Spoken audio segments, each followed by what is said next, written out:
ऐतिहासिक धरोहर को देखने के लिए लोग बाहर से आते हैं, देश और विदेशों से आते हैं, ताकि देखें कि आखिर इस किले का क्या इतिहास है। दरभंगा का यह दर्शनीय और पर्यटक स्थल के रूप में विकसित करने की कवायद कई बार हुई है, लेकिन राजनीतिक गलियारों में बंद होकर रह गई।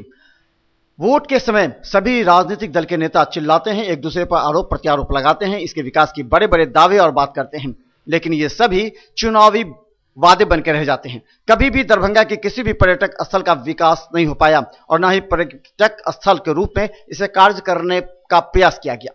सवाल यह है कि दरभंगा का धरोहर, इस धरोहर की रक्षा की बात करी जा रही है, लेकिन इस धरोहर को देखने के लिए दिल्ली, बॉम्बे एवं अन्य शहरों से, देश विदेश से लोग आकर के यहाँ के नक्काशी और खासकर जो इसके ईंट हैं, इस ईंट में बने नक्काशी को लोग सराहते हैं और इसे कहते हैं ये देश विदेशों में भी ये दुर्लभ है और इसकी रक्षा होनी चाहिए।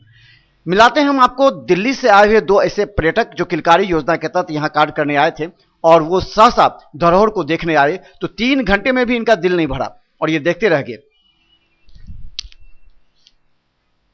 हमारे साथ अभी दिल्ली से आए हुए हैं और इस धरोहर के देखने की बड़ी खुशी और गर्व होता है मिथिलांचल वासियों को जब बाहर के लोग आकर इस धरोहर को देखते हैं और अपनी प्रतिक्रिया व्यक्त करते हैं। क्या आपने कैसे सुने आप यहाँ के बारे में? हम तो इसके बारे में बहुत कम जानते थे।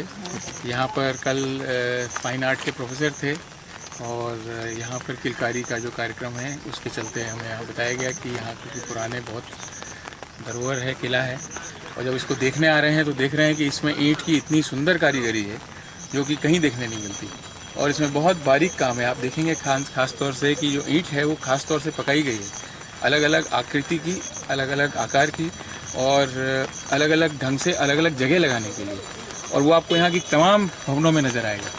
और जब आप उसको ध्यान से देखेंगे तो देखेंगे कि उसकी कारीगरी, उसको लगाने की भी उतनी बारीक और बहुत अच्छे से की गई।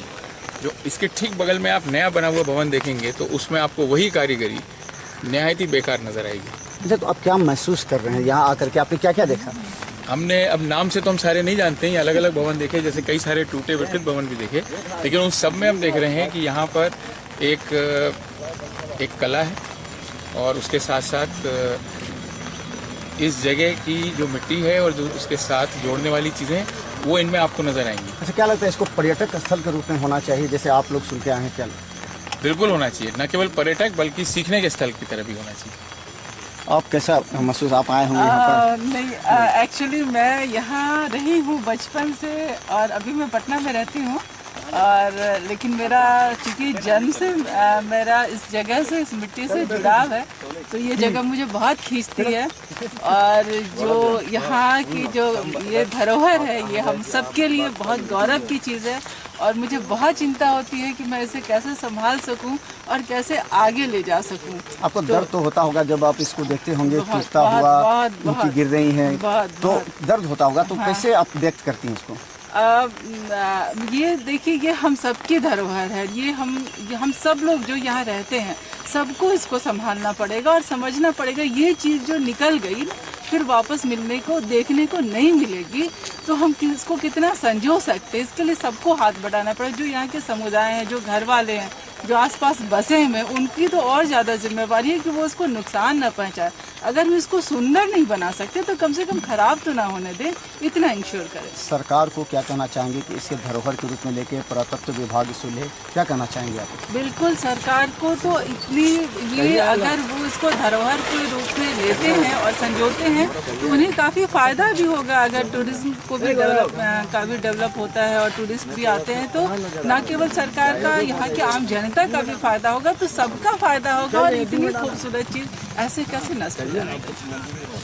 तो खासकर हम बता दें, धरोहर को देखने के लिए देश और विदेश से लोग आ रहे हैं, लेकिन हमारी क्या भावनाएं हैं कि इस धरोहर की रक्षा नहीं कर सकते हैं।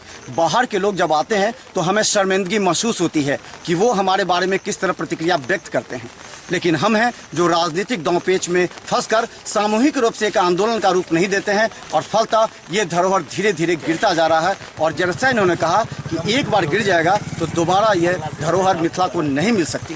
धन्यवाद।